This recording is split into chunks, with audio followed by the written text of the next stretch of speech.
तो chapter start कर रहे हैं ऑर्गेनिक केमिस्ट्री। ठीक है, सबसे पहले मैं आपको बता देता हूँ what are organic compounds.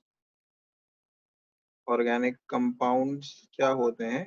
Any compound that is found in the living organism और produced by a living organism. कोई सा भी ऐसा कंपाउंड जो लिविंग ऑर्गेनिजम्स के अंदर मिलता है या लिविंग ऑर्गेनिजम्स उसे अपनी बॉडी से प्रोड्यूस करते हैं। लिविंग ऑर्गेनिजम्स कुछ भी हो सकते हैं, plant, animal, bacteria, all kind of living organisms. ठीक है, तो any compound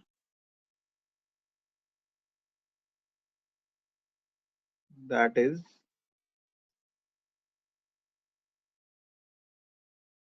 produced by or found in a living organism is called an organic compound.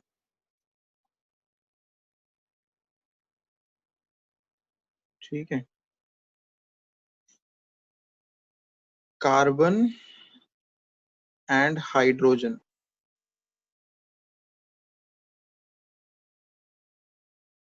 are the major elements. तो ऑर्गेनिक कंपाउंड्स के अंदर जो मेजर एलिमेंट्स हैं वो क्या है? Carbon and hydrogen. तो earlier they were used to be called as hydrocarbons. पहले कंपाउंड्स को हाइड्रोकार्बन्स भी बोला जाता है। कोई पेन दे दे। मैं काम कर रहा हूँ अक्षी, माइक म्यूट करो।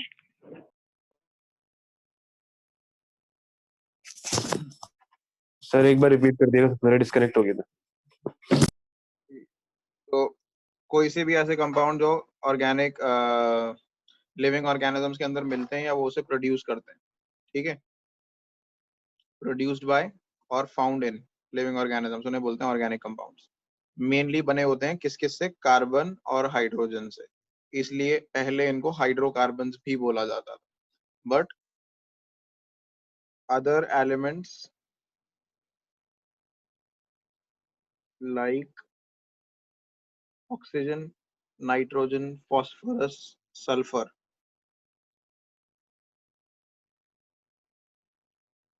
are also found in organic compounds. तो ऑर्गेनिक कंपाउंड्स में ये अदर एलिमेंट्स भी होते हैं, कम क्वांटिटी में होते हैं। मेजर कंपोनेंट जो है वो कार्बन एंड हाइड्रोजन ही होगा, लेकिन उसके अलावा ये कंपोनेंट्स और सॉरी हैलोजेंस भूल गया मैं यहाँ पे लिखना, हैलोजेंस एक्स लिख देते हैं। हैलोजेंस को एक्स से रिप्रेजेंट करते हैं। ठीक है, ये मार्क कर देता हूँ मैं यहाँ पे, दीज आर हैलोजेंस। हैलोजेंस क्या होते हैं? फ्लोरीन, क्लोरीन, ब्रोमीन, आयोडीन, इन सबको एक्स से रिप्रेजेंट किया जाता है, हैलोजेंस। ठीक है, तो ये हैं organic compounds mainly.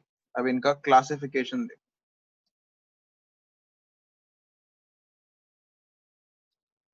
Classification of organic compounds, ये बहुत इंपॉर्टेंट है समझना कि क्लासिफाई कैसे किया जाता है ऑर्गेनिक कंपाउंड्स। देखिए,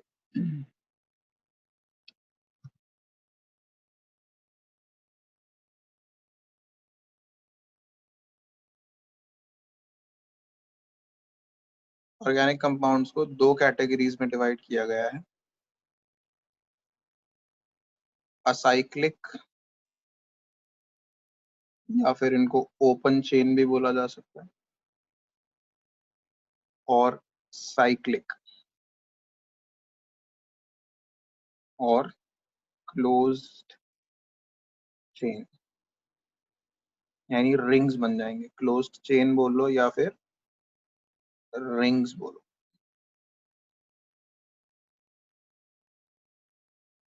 ठीक है, तो ये दो मेजर कैटेगरी। ओपन चेन के अंदर आपकी स्ट्रेट चेन भी आ जाएंगी कार्बन की और ब्रांच चेन भी आ जाएंगी। ठीक है, both straight and branched.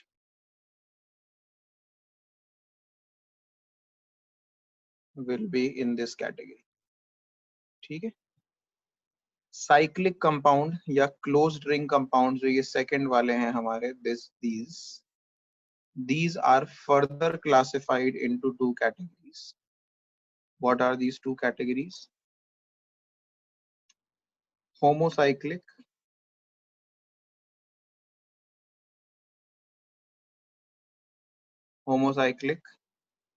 and heterocyclic.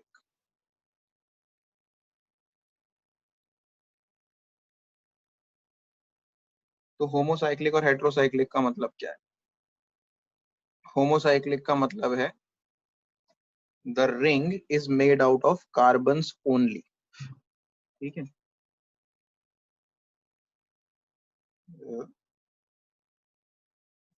Ring is made out of carbon atoms only.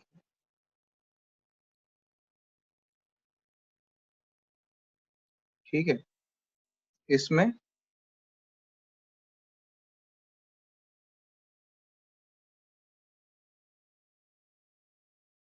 the ring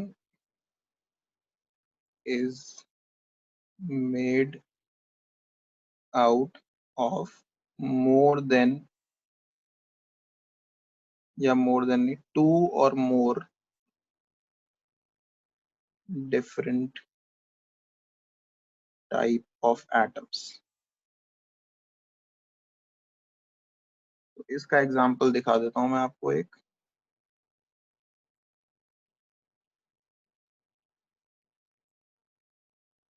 तो इसमें ये हो गया एग्जांपल एक. तो 5, अगर जहां मैं कुछ नहीं बना रहा हूं उसका मतलब होता है कार्बन. तो ये कार्बन है सारे. ये डॉट बना देता हूं मैं अभी, लेकिन डॉट बनाने नहीं होते वैसे. ठीक है, तो ये कार्बन एटम्स हैं और एक ऑक्सीजन. तो ये हो गया हेटेरोसाइक्लिक कंपाउंड. इसे कहते हैं टेट्राहाइड्रोफ्यूरान.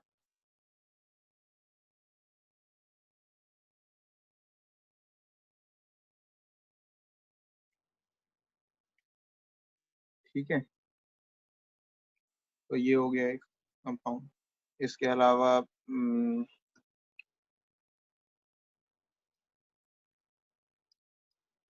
और बहुत ज्यादा एग्जांपल्स वैसे इसके अंदर है नहीं.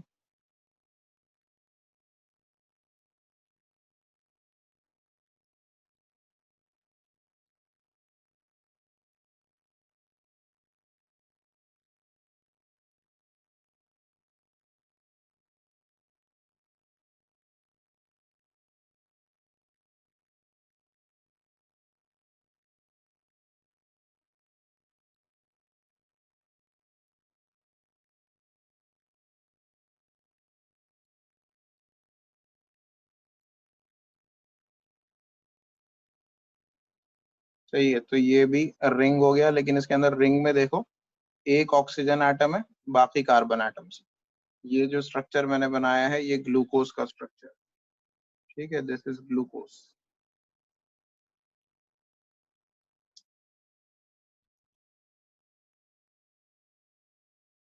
ठीक है, सॉरी मैं इन पे हाइड्रोजन लगाना भूल गया. ये हाइड्रोजन आ जाए. So this is a structure of glucose, actually a form of glucose. इसे अल्फा डी ग्लूकोज बोलते हैं, but that is not important right now, 12th class में इम्पोर्टेंट है. तो ये कुछ हो गए हेट्रोसाइक्लिक कंपाउंड्स के एग्जांपल, जहां पे what you can see, you have 4 carbon atoms. For example, 1 2 3 4 carbon atom and 1 oxygen atom. ठीक है, इसमें भी again 1 2 3 4 and 5 carbon atoms and 1 oxygen atom. ठीक है, तो जब सेम एटम्स नहीं होंगे, more than one type of atoms होंगे, जैसे यहाँ 2 टाइप के एटम्स है कार्बन एंड ऑक्सीजन, तो वो होगा हेट्रोसाइक्लिक. होमोसाइक्लिक में कैसे रिंग बनेंगे? ऐसे बना दो, सारे कार्बन एटम्स, साइक्लोहेक्सेन, बेंजीन बना दो, पेंटेन बना दो, या पेंटीन बना दो, एनीथिंग जिसके अंदर सिर्फ कार्बन एटम्स के रिंग, और उसे कहते हैं होमोसाइक्लिक. अब होमोसाइक्लिक को फर्दर क्लासिफाई किया गया है 2 कैटेगरीज के अंदर. ठीक है, होमोसाइक्लिक को फर्दर क्लासिफाई किया गया है 2 कैटेगरीज में. तो व्हाट आर दीज 2 होमोसाइक्लिक के कैटेगरीज? एग्जांपल्स दिखा दीजिए. वो लिखने की जरूरत नहीं है, आगे लिखेंगे। होमोसाइक्लिक को दो कैटेगरी में क्लासिफाई किया गया है। फर्स्ट इज एलिसाइक्लिक, ठीक है, and second category is aromatic, ठीक है। What is alicyclic and what are aromatic? मैं एरोमेटिक समझाता हूँ। जो भी फीचर्स हैं एरोमेटिक के, अगर किसी कंपाउंड में वो फीचर्स नहीं है तो इसका मतलब वो एलिसाइक्लिक हो। एरोमेटिक होने के लिए first feature, sir aromatic compounds क्या होते हैं? हाँ बोलो। सर क्या एरोमेटिक वो होते हैं जिनमें से कोई स्पेशल स्मेल हो? यस, सबसे पहले एरोमा, हैव अरोमा, अरोमा मतलब smell, they have a certain smell. लेकिन सिर्फ ये कैटेगरी नहीं है, बहुत सारे कंपाउंड्स में स्मेल होती है जो एरोमेटिक नहीं भी होते, ठीक है। तो ये एक अकेला कैरेक्टर नहीं है। Second, have a planar structure. Planar structure होने का मतलब sp2 हाइब्रिडाइज्ड कार्बन, कार्बन की जो हाइब्रिडाइजेशन है वो sp2 होगी, sp या फिर sp2, sp और sp2 हाइब्रिड कार्बन, ये मतलब हुआ इसका। क्योंकि sp का शेप क्या होता है? लीनियर। अगर ये सेंट्रल एटम है लीनियर, sp2 का शेप क्या होता है? Trigonal planar. sp2 से ऊपर जैसे ही जाओगे आप, sp3 पे जैसे ही जाओगे, शेप क्या हो जाता है? टेट्राहेड्रल शेप हो जाता है। टेट्राहेड्रल शेप प्लेनर नहीं होता, थ्री डायमेंशनल शेप होता है। इसलिए कहीं पे भी अगर sp3 हाइब्रिडाइज कार्बन आ गया तो वो मॉलिक्यूल एरोमेटिक नहीं रहेगा। सारे एटम्स जो हैं वो sp या sp2 हाइब्रिडाइज होने चाहिए, ठीक है। ये हो गया दूसरा पॉइंट। तीसरा point, have complete delocalization of electrons, delocalization of pi electrons, complete delocalization of pi electrons। अब इस बात का मतलब क्या होता है, ये डिटेल में आप चैप्टर में आगे जाके पढ़ोगे, लेकिन मैं ब्रीफली समझा देता हूँ आपको कि complete delocalisation of pi electron का मतलब क्या होता है। देखो, complete delocalisation of pi electron में बेंजीन से समझा देता हूँ सिंपल वर्ड्स में। पाई इलेक्ट्रॉन्स क्या होते हैं? सबसे पहले आपने बेंजीन में देखा है 3 डबल बॉन्ड्स होते हैं ऑल्टरनेट पोजीशन पे। ये जो तीनों डबल बॉन्ड्स होते हैं, ये 3 डबल बॉन्ड आपने रेजोनेंस स्ट्रक्चर्स बनाए थे बेंजीन के, इन 3 डबल बॉन्ड के इलेक्ट्रॉन्स को पाई इलेक्ट्रॉन बोलते हैं ना। तो ये जो रेड कलर से मैंने बनाए यही तो है पाई इलेक्ट्रॉन। पाई बॉन्ड बनाने के लिए जो इलेक्ट्रॉन यूज होते हैं उनको बोलते हैं पाई इलेक्ट्रॉन। तो कितने पाई इलेक्ट्रॉन है इसके अंदर आप देख रहे हो? तो 3 पाई बॉन्ड, और एक पाई बॉन्ड में 2 इलेक्ट्रॉन। एक सिंगल बॉन्ड कितने इलेक्ट्रॉन से बनता है? दो इलेक्ट्रॉन से बनता है ना। तो एक पाई बॉन्ड में 2 इलेक्ट्रॉन, दूसरे पाई बॉन्ड में 2 इलेक्ट्रॉन, तीसरे में 2 इलेक्ट्रॉन, तो टोटल मिला के कितने हो गए? 6 पाई इलेक्ट्रॉन्स हो गए। अब कंप्लीट डीलोकलाइजेशन का मतलब क्या होता है वो समझो पहले। कंप्लीट डीलोकलाइजेशन का मतलब होता है these pi electrons can move anywhere in this structure. तो ये पाई इलेक्ट्रॉन यहाँ, यहाँ और यहाँ भी आ सकते हैं। यही 2 रेजोनेंस स्ट्रक्चर्स होते हैं बेंजीन रिंग के, ठीक है।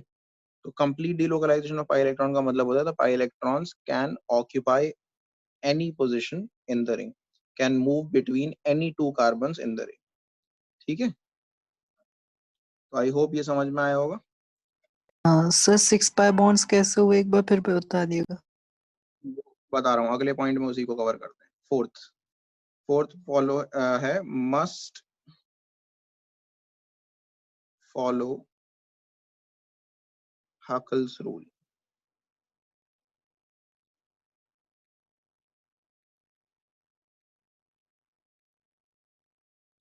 अब हकल्स रूल क्या होता है? Must follow Huckel's rule. What is Huckel's rule? Huckel's rule is presence of 4n plus 2 pi electrons where n is 0, 1, 2, 3 and so on, मतलब all whole numbers। तो इस बात का मतलब क्या है? एक सीरीज ऑफ नंबर जनरेट होता है। हकल्स रूल क्या बोलता है? ये बहुत इंपॉर्टेंट रूल है। ठीक है, मैं बाद में इसकी डेफिनेशन भी आपको करा दूंगा। हकल्स रूल क्या बोलता है कि there should be 4n + 2 pi electrons. n की जगह पे आप अलग अलग वैल्यूज पुट करके देखते रहो, 0 1 2 3 4 5 ऐसे। ठीक है, तो सबसे पहले अगर हम 4n + 2 के अंदर पुट करें 0 वैल्यू, 4 × 0 + 2 ये पुट करें तो क्या आंसर आया? 2 पाई इलेक्ट्रॉन्स। तो जिस भी स्पीशीज में 2 पाई इलेक्ट्रॉन्स होंगे वो एरोमेटिक होगी। इसका एग्जाम्पल ये बना सकते हैं।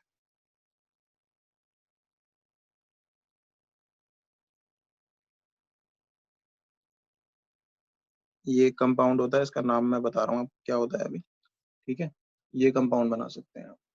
सो दिस कंपाउंड जिसे बोलते हैं साइक्लोप्रोपेनाइल आयन। साइक्लोप्रोपेनाइल आयन। ठीक है, दिस हैज 2 पाई इलेक्ट्रॉन्स। कैसे? ये देख रहे हो डबल बॉन्ड, एक डबल बॉन्ड कितने इलेक्ट्रॉन से बनता है? एक बॉन्ड 2 इलेक्ट्रॉन से बनता है कि नहीं बनता? तो 2 पाई इलेक्ट्रॉन्स होगा इसके अंदर। मेरा समझ में आई ये बात? 2 पाई इलेक्ट्रॉन्स कैसे होगा?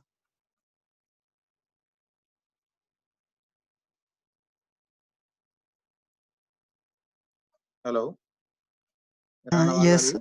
Yes sir. समझ में आ गया ना? सर एक तो ये बार पहला हो एक्सप्लेन गया कर समझ। दीजिए, वो वॉइस वॉइस थोड़ी ब्रेक हो रही थी आपकी। अच्छा, मैं ये कह रहा हूँ कि 4n + 2 रूल जो है उसके अंदर n की जगह अलग अलग वैल्यू पुट करके देखो। अगर हमने 0 पुट किया, ठीक है, तो कितने पाई इलेक्ट्रॉन? 4 × 0 + 2 क्या आया आंसर? 2 पाई इलेक्ट्रॉन्स आया। तो उसका जी सर। एग्जाम्पल ये होता है। सर इस एक बार एग्जाम्पल में दिख रहे हैं 2 पाई इलेक्ट्रॉन है। हाँ सर हाँ एक डबल बॉन्ड में 2 ही तो पाई इलेक्ट्रॉन होंगे। सर, एक सिग्मा और एक पाई होगा ना? अरे यार, तो एक सिग्मा और एक पाई इलेक्ट्रॉन होगा। एक इलेक्ट्रॉन से बॉन्ड बनता है, 2 इलेक्ट्रॉन से बॉन्ड बनता है। सर दो। जब ये सिंगल बॉन्ड बनता है क्लोरीन क्लोरीन के बीच में, कितने इलेक्ट्रॉन होते हैं सिंगल बॉन्ड में? सर दो। 2 होते हैं ना। तो डबल बॉन्ड में कितने होंगे? 4 होंगे कि नहीं होंगे? Yes sir. और 4 में से कितने सिग्मा होंगे, कितने पाई होंगे?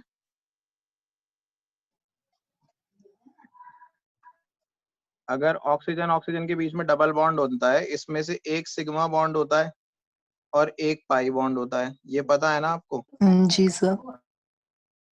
सिग्मा बॉन्ड में कितने इलेक्ट्रॉन होते हैं? सर 2। 2 इलेक्ट्रॉन होंगे कि नहीं? और तो पाई बॉन्ड में कितने होंगे? पाई बॉन्ड में 2 इलेक्ट्रॉन नहीं होंगे। जी सर 2 होंगे। सर मैं स्ट्रक्चर में पूछ रहा था कि स्ट्रक्चर में 2 पाई कैसे वो दिख रहा है सर, वो नहीं पता। दिख कैसे रहा है यार? एक डबल बॉन्ड है, इसमें कितने पाई इलेक्ट्रॉन होंगे? एक डबल बॉन्ड में 2 पाई इलेक्ट्रॉन ही तो होंगे, और क्या होंगे? Okay sir. ये वाला बॉन्ड, ये वाला बॉन्ड, ये वाला, ये तीनों तो सिग्मा ही है ना। ओके सर ओके, समझ गया सर। आ गया पक्का? जी सर, सर थोड़ा डाउट हो गया था। ठीक है, अब क्लियर है ना एकदम? Yes sir. ठीक है, अब एक और एग्जांपल देखो। अगर हम 4n + 2 में n की जगह पुट कर दें 1 + 2, तो कितने इलेक्ट्रॉन आएंगे? 6 पाई इलेक्ट्रॉन्स आएंगे कि नहीं? 4 × 1 + 2, 6 पाई इलेक्ट्रॉन आ गए। तो 6 पाई इलेक्ट्रॉन का एग्जांपल बेंजीन है। बेंजीन में कितने डबल बॉन्ड्स हैं? 3 डबल बॉन्ड्स है ना। 3 डबल बॉन्ड्स में कितने इलेक्ट्रॉन हो जाएंगे? Pi electron. 6 सर। समझ में आई मेरा? 6 कैसे होंगे? Yes sir. ठीक है, साक्षी आपको भी समझ में आ गया है? Yes sir. तीसरा एग्जांपल देख लीजिए, और भी दिखा देता हूँ मैं 6 पाई इलेक्ट्रॉन के एग्जांपल। वैसे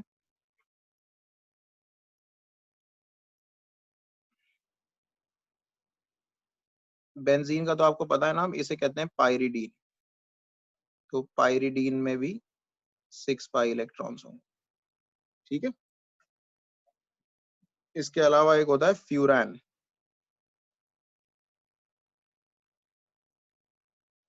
this is the compound called furan. इसके अंदर भी ना ऑक्सीजन पे 2 इलेक्ट्रॉन पेयर्स होते हैं। अब मैंने 2 ये जो रेड कलर से बनाए हैं, अब देखने में तो आपको पाई बॉन्ड 2 दिख रहे हैं, तो आप कहोगे 6 पाई इलेक्ट्रॉन कैसे हैं? तो ये जो मैंने रेड कलर से इलेक्ट्रॉन्स बनाए हैं ना, ये डीलोकलाइज हो जाते हैं कभी कभार इस बॉन्ड पे, ठीक है, या फिर इस बॉन्ड पे। तो ये पाई इलेक्ट्रॉन्स के अंदर काउंट होते हैं. These red electrons will also be counted as pi electrons because they can shift onto a single bond to make it double on the left hand side or on the right hand side. That is why they are considered pi electrons.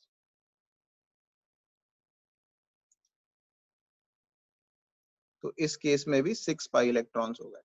This particular compound is called furan, and this you already know is benzene. ठीक है. तीसरा देख लो, अगर 4 into 2 plus 2 तो कितना आएगा? 10 pi electrons. साहिल समझ में आ रहा है? Yes sir. तो 10 pi electrons के लिए एग्जांपल ये ले सकते हैं.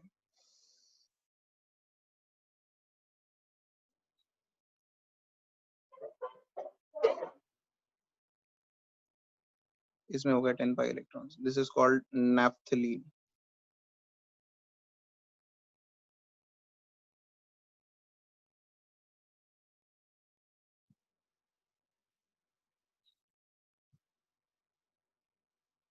सॉरी मैंने स्पेलिंग गलत लिख दी.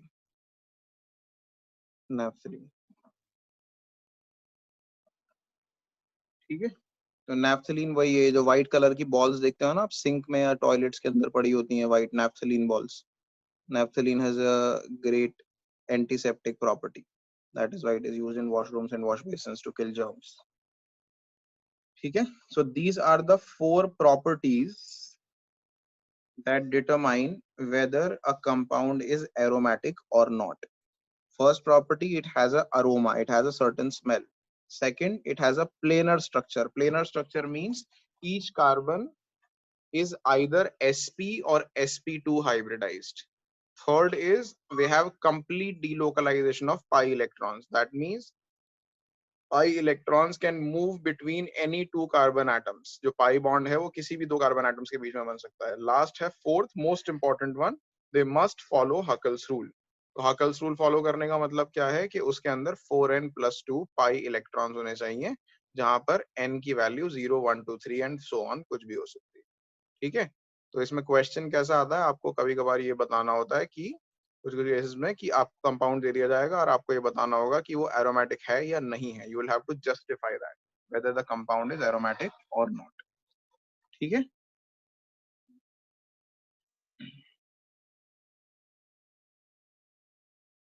एरोमेटिक कंपाउंड्स को फर्दर 2 कैटेगरी में क्लासिफाई किया गया है. बेंजीनॉइड्स,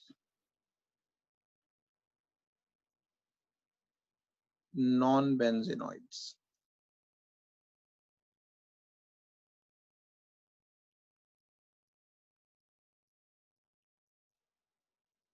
बेंजीनॉइड्स का मतलब contain 1 or more benzene rings. ठीक है. Non benzenoid do not contain a benzene.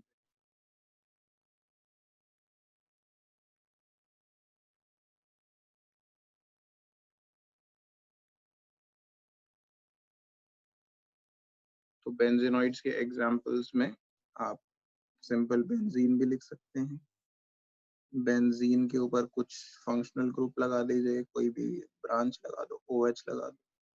2 benzene rings को आपस में जोड़ दो, जैसे नैफ्थलीन बनाया था आपने अभी.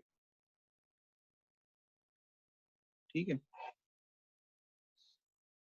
नॉन बेंजीनॉइड्स के अंदर ज्यादा एग्जांपल नहीं है एक्चुअली. एरोमेटिक में ये एक ही एग्जांपल एनसीईआरटी में दिया हुआ है.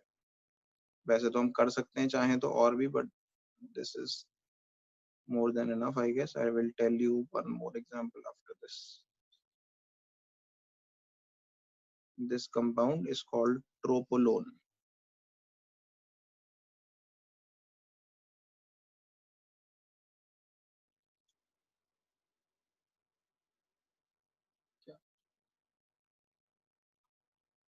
अच्छा, nice.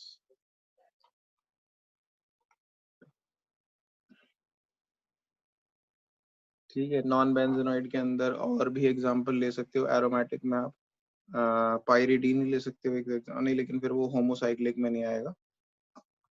होमोसाइक्लिक के अंदर वो फिर हेट्रोसाइक्लिक में हो जाएगा। ठीक है, इस कैटेगरी में आ जाएगा। लेकिन हेट्रोसाइक्लिक एरोमेटिक कंपाउंड्स भी होते हैं, तो हेट्रोसाइक्लिक एरोमेटिक कंपाउंड में आ जाएगा फिर। तो एग्जांपल ले सकते हैं आप इसके अंदर, पायरिडीन भी ले सकते हैं इसके अंदर एग्जांपल, जो हमने किया था। नॉन बेंजेनॉइड एरोमेटिक कंपाउंड है। ठीक है, इसके अलावा तो बहुत सारे एग्जांपल्स आते हैं, but these are not important for you right. ठीक है, अच्छा हमने एक कैटेगरी यहाँ पे छोड़ दी थी बीच में, एलिसाइक्लिक। एलिसाइक्लिक कंपाउंड्स क्या होते हैं, जिसके अंदर and all the compounds that do not are not aromatic are called alicyclic. ठीक है, all homocyclic compounds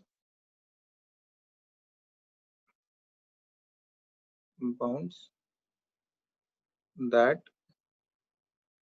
are not aromatic, basically इसकी अपनी कोई डेफिनेशन नहीं है, तो जिसमें ये 4 प्रॉपर्टीज फॉलो ना हो एरोमेटिक वाली, और उसमें सारे के सारे रिंग में कार्बन एटम्स हो, तो वो एलिसाइक्लिक कंपाउंड में आ जाएंगे। एग्जांपल सिंपल साइक्लोहेक्सेन आ जाएगा इसके अंदर, अगर आप रिंग बना दें साइक्लोहेक्सेन।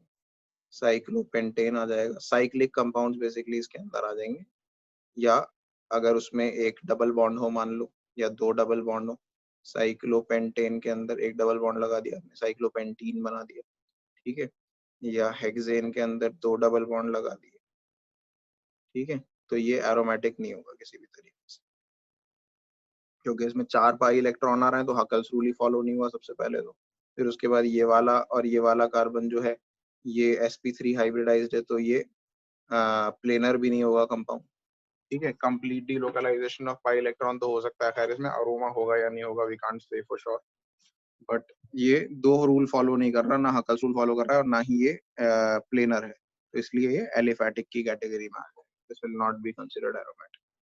ठीक है, तो ये था क्लासिफिकेशन एरोमेटिक कंपाउंड्स का। एक बार और रिव्यू कर लेते हैं इसको। सबसे पहले क्लासिफिकेशन ऑर्गेनिक कंपाउंड में, ऑर्गेनिक कंपाउंड को 2 कैटेगरी में क्लासिफाई किया गया है। पहली कैटेगरी क्या है, एलिसाइक्लिक या ओपन चेन, जिसके अंदर स्ट्रेट चेन या ब्रांच चेन दोनों आ सकती है। दूसरी है साइक्लिक, साइक्लिक क्लोज चेन या रिंग कंपाउंड। उसके बाद उसको 2 कैटेगरी में क्लासिफाई किया गया है। रिंग जब बन जाते हैं तो होमोसाइक्लिक एंड हेट्रोसाइक्लिक। होमोसाइक्लिक का मतलब होता है रिंग के अंदर सिर्फ कार्बन एटम्स है। हेट्रोसाइक्लिक का मतलब होता है रिंग के अंदर कार्बन एटम्स के अलावा भी हो सकते हैं, ऑक्सीजन नाइट्रोजन एटम्स भी हो सकते हैं। ठीक है, फिर अच्छा वो पाइरिडीन जो है ना वो एरोमेटिक है और वो हेट्रोसाइक्लिक भी है, तो पाइरिडीन को हम यहाँ भी बना सकते हैं। हमने बनाया नहीं यहाँ पे, या फ्यूरान को हम यहाँ पे भी बना सकते हैं, तो सर फ्यूरान बेंजोइड एरोमेटिक भी है। नॉन बेंजोइड दिखा सकते हो सर एक सेकंड? क्या बोल, हाँ दिखा रहा हूँ। तो फ्यूरान को हम यहाँ पे भी बना सकते हैं, क्योंकि फ्यूरान एरोमेटिक भी है लेकिन वो हेट्रोसाइक्लिक भी है। फिर एरोमेटिक और एलिसाइक्लिक 2 कैटेगरी में क्लासिफाई किया गया है होमोसाइक्लिक कंपाउंड को। एलिसाइक्लिक का मतलब है जिसमें भी एरोमेटिक वाली प्रॉपर्टीज ना हो, ये सारी प्रॉपर्टीज इसके अंदर ना हो, ये सारी नहीं मतलब सॉरी हकल्स रूल, ये सब प्रॉपर्टीज जिसके अंदर नहीं होंगी वो एरोमेटिक कंपाउंड्स नहीं होंगी, वो एलिसाइक्लिक होंगे। जिसमें होंगी वो एरोमेटिक होंगे। एरोमेटिक को फर्दर क्लासिफाई किया गया 2 कैटेगरी में, बेंजीनाइड्स एंड नॉन बेंजीनाइड्स। बेंजीनॉइड जो है they contain at least 1 or more benzene rings. Non-benzonaid do not contain any benzene. ठीक है, तो ये इनके एग्जांपल्स।